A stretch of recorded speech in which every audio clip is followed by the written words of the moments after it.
채만식의 미스터 방이랑 가주 이시구로의 남아있는 나날. 정말 다른 세상 이야기잖아요. 네, 그렇죠.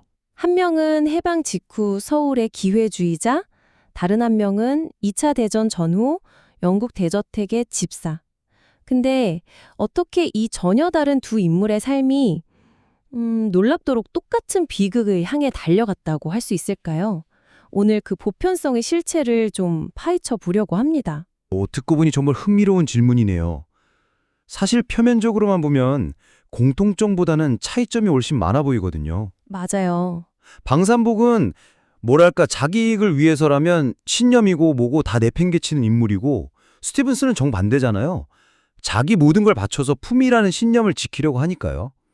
이 둘을 같은 선상에 놓는 게 좀 무리가 아닐까 싶기도 한데요. 바로 그 지점입니다. 저도 처음엔 딱 그렇게 생각했어요. 아, 그러셨어요? 네. 한쪽은 그냥 속물, 다른 쪽은 거의 장인 정신에 가까운 직업윤리. 이건 완전히 다른 가치관이죠. 그런데 두 소설이 배경으로 하는 시대를 한번 생각해보면 관점이 좀 달라지는 것 같아요. 시대적 배경이요? 네. 미스터 방은 일제강점기 끝나고 미군정이 들어선 정말 극도의 혼동기였고요. 남아있는 나날은 대영제국의 영광이 저물고 나치즘이 부상하던 그런 가치관의 대전환기였거든요. 아, 모든 것이 막 무너지고 있던 시대라는 공통점이 있군요.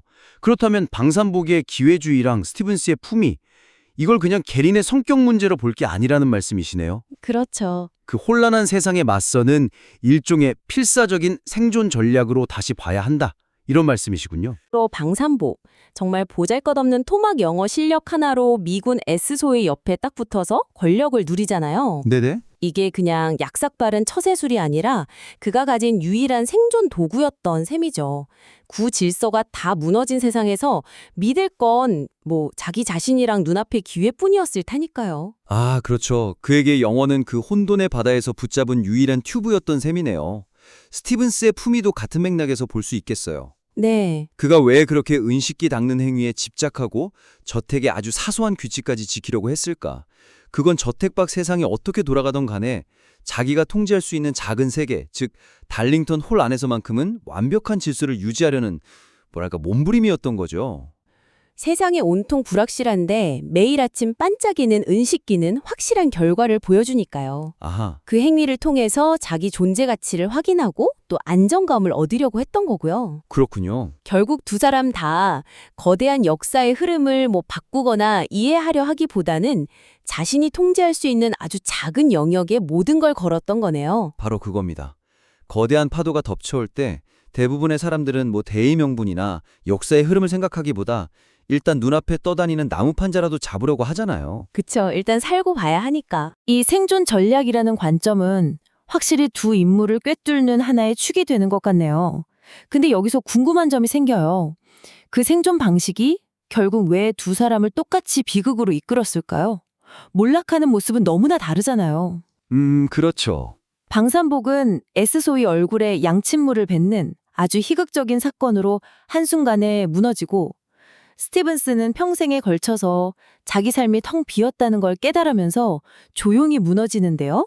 그게 바로 저희가 봐야 할 두 번째 핵심입니다. 몰락의 방식이 아니라 몰락의 원인에 집중해야죠. 원인이요? 네.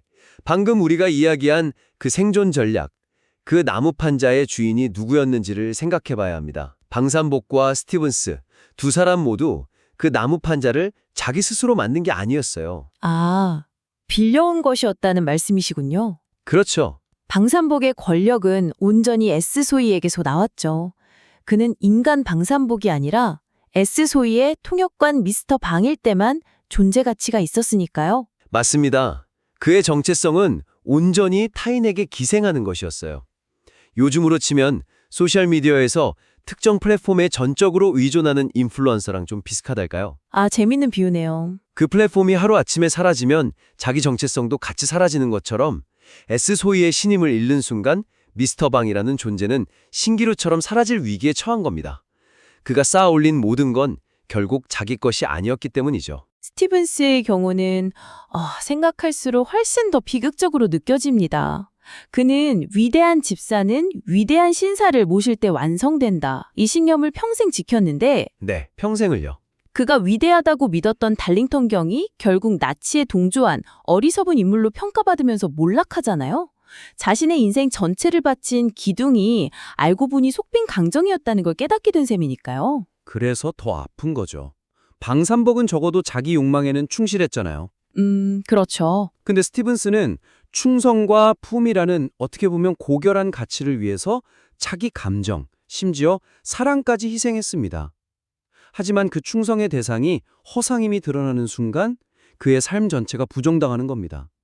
평생을 바쳐 지켜온 품이라는 껍데기만 남고 그 안은 텅 비어버린 거죠. 결국 두 인물 모두 자신의 삶의 가치나 의미를 판단하는 기준을 자기 내면이 아니라 외부의 권력에 두었다는 공통점이 있네요. 네, 소위나 달링턴 경에게요. 그 외부의 권력이 흔들리자 자신의 삶도 함께 무너져 내린 거고요. 맞아요. 한 명은 희극적으로, 다른 한 명은 비극적으로 무너지지만 그 끝에 남은 허무함과 공허함의 무게는 본질적으로 같다고 볼 수 있겠습니다. 정확합니다.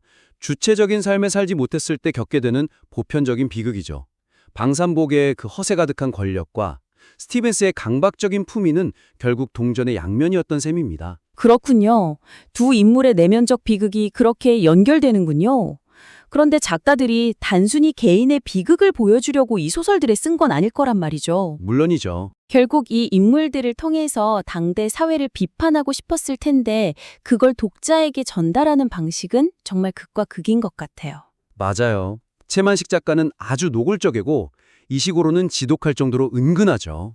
네, 문학적 장치로만 보면 완전히 다른 행성에 있는 작품들 같죠. 미스터 방에서는 서술자가 계속 끼어들어서 이 방산복이라는 자가 말이지 하면서 판소리 사설처럼 인물을 막 조롱하고 평가하잖아요. 네, 맞아요.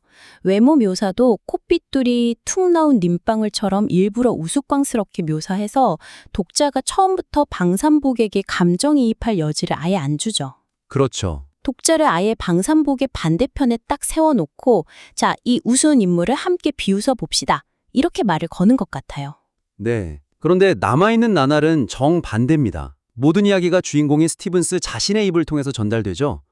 그는 절대 자기를 비판하거나 감정을 드러내지 않아요. 언제나 자신은 품위를 지키는 올바른 집사였다고 주장하죠. 그런데 바로 그 지점에서 이 식으로의 천재성이 드러나는 것 같아요. 어떤 점에서요? 스티븐스는 독자를 속이려고 하지만 독자는 그의 말을 고지고대로 믿지 않게 되거든요. 예를 들어서 아버지가 위층에서 임종을 맞이하는 그 순간에도 그는 아래층에서 손님 맞이를 완벽하게 해낸 걸 자기 인생 최고의 자랑거리로 이야기합니다. 아, 정말 비정한 장면이죠. 그리고 사랑하는 켄턴 양이 결혼하겠다고 사실상 고백하는 순간에도 그는 오직 직원 관리 문제로만 받아들이고요.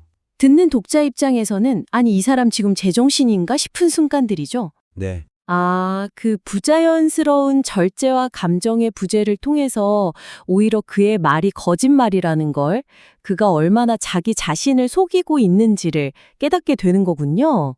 그렇습니다. 작가가 직접 이 사회는 비정하다라고 말하는 대신에 스티븐스라는 인물의 입을 통해서 독자가 스스로 느끼게 만드는 거죠.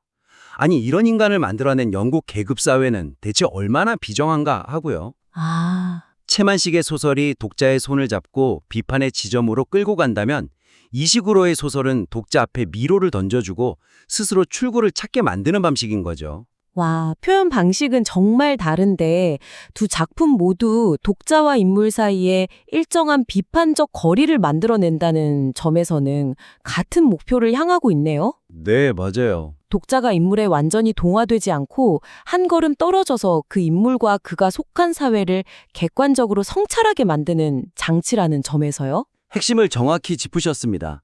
풍자든 반어든 결국은 독자를 단순한 감상자가 아니라 능동적인 비평가로 만드는 문학의 힘을 보여주는 겁니다. 한 개인의 이야기를 통해서 그가 발딛고 선 사회 전체의 모순을 드러내는 것. 이것이야말로 시대를 초월하는 문학의 보편적인 역할이 아닐까요? 오늘 이렇게 이야기를 나눠보니까 처음에 가졌던 질문에 대한 답이 아주 선명해지는 것 같습니다. 아, 그러신가요? 네, 전혀 달라 보였던 기회주의자 방산복과 신사 집사 스티븐스는 사실 무너지는 세상 속에서 어떻게든 살아남으려고 했던 개인의 보편적인 모습이었고요.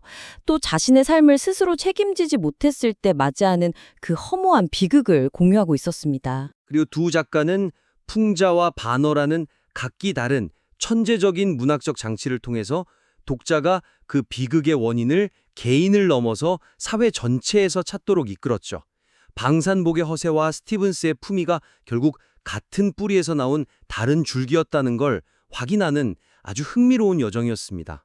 네, 오늘 이 깊이 있는 논의가 작품을 더 다각적으로 이해하는 데 큰 도움이 되었기를 바랍니다. 이 분석을 바탕으로 또 다른 생각이 떠오르거나 내용을 더 발전시키고 싶으시면 언제든 다시 보내주십시오. 더 날카롭게 다듬는 과정을 기꺼이 함께하겠습니다.